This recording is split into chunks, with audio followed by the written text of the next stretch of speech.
এবং এই যুদ্ধ যারা পরিচালনা করেছে সেখানে এরা মুক্তিযোদ্ধা হবে। ঠিক একইভাবে মুক্তিযুদ্ধকে সফল করার জন্য নানান ক্ষেত্রে আমাদের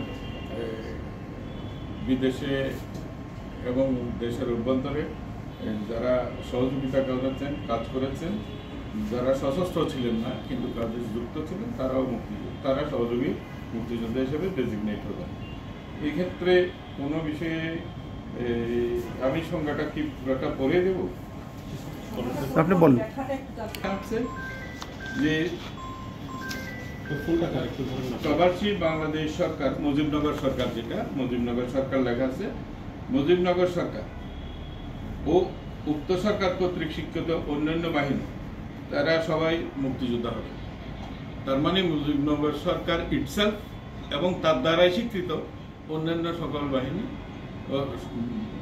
বাহিনী যারা সশস্ত্রভাবে যুদ্ধ করেছে তারা সবাই মুক্তিযোদ্ধা হবে। এটাই। তাহলে মুজিবনগর সরকারের মধ্যে কে ছিলেন? শেখ মুজিবুর রহমান ছিলেন, সৈয়দ নজরুল ইসলাম সাহেব ছিলেন, তাজউদ্দিন সাহেব ছিলেন, মনসুর আলী সাহেব ছিলেন, কামরুজ্জামান সাহেব ছিলেন, খন্দকার মুস্তাক সাহেব ছিলেন। একই কথা আপনি সেক্টর কমান্ডারদের ব্যাপারেও বলতে পারেন। তারা কি যুদ্ধ করে নাই? যুদ্ধ ডিজাইন করেছে, যুদ্ধে কারা যাবে না যাবে সেটা পরিচালনা করেছে। ঠিক একই রকমের মুজিবনগর সরকার তো পুরো যুদ্ধটা পরিচালনা করেছে। মুক্তিযোদ্ধাদের জন্য রেশন কোথা থেকে আসবে, অস্ত্র কোথা থেকে আসবে, এগুলি সব এই সরকার করছে না। তো ফলে এইটা তো ঐতিহাসিক সত্য যে এই সরকার পুরো যুদ্ধটা পরিচালনা করেছে। তো এটা কেমন করে ইতিহাস পরিবর্তন করা যায়?